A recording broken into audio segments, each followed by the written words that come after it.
Israël a donc décidé de frapper au Qatar, l'un des pays qui assure le rôle de médiateur pour un éventuel accord de paix au Proche-Orient. Des frappes ont visé des représentants du Hamas présents à Doha. Alors on va parler des conséquences de cette attaque sans précédent, mais d'abord les faits avec Pascal Bustamante et Dylan Demaret. Un quartier résidentiel de Doha, 3 heures de l'après-midi. Plusieurs explosions rapprochées et la population paniquée. C'est cet immeuble qui a été visé par une frappe aérienne. C'est le siège du Hamas dans la capitale qatari, le quartier général où travaillent les négociateurs du mouvement. Israël ne fait pas mystère de son implication. L'opération menée aujourd'hui contre les principaux chefs terroristes du Hamas était une opération israélienne entièrement indépendante. Israël l'a initiée, menée et en assume l'entière responsabilité. Voici l'un des hommes qui était visé, Khalil Alaya, le principal négociateur du Hamas. Il semblerait cependant, selon des cadres de l'organisation, qu'il aurait survécu.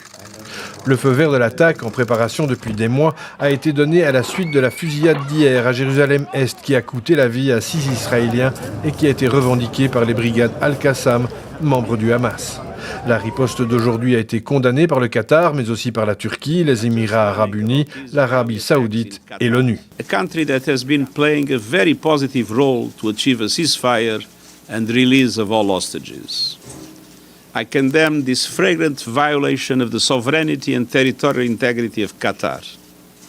All parties must work towards achieving a permanent ceasefire, not destroying it.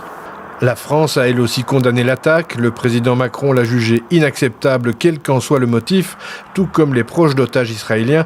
Ils estiment que la frappe compromet encore un peu plus une solution négociée, une solution qui permettrait un retour chez eux de ceux qui sont encore en vie depuis le 7 octobre 2023. Et prenons le temps de l'analyse avec vous, Régis de Rade, bonsoir. Bonsoir. De hauts responsables du Hamas frappés au cœur de Doha, la capitale du Qatar. Quel est le but poursuivi par Israël ? Écoutez, quand on frappe les négociateurs qui sont à la table des discussions depuis des mois, cela veut dire qu'on met fin tout simplement au processus de négociation.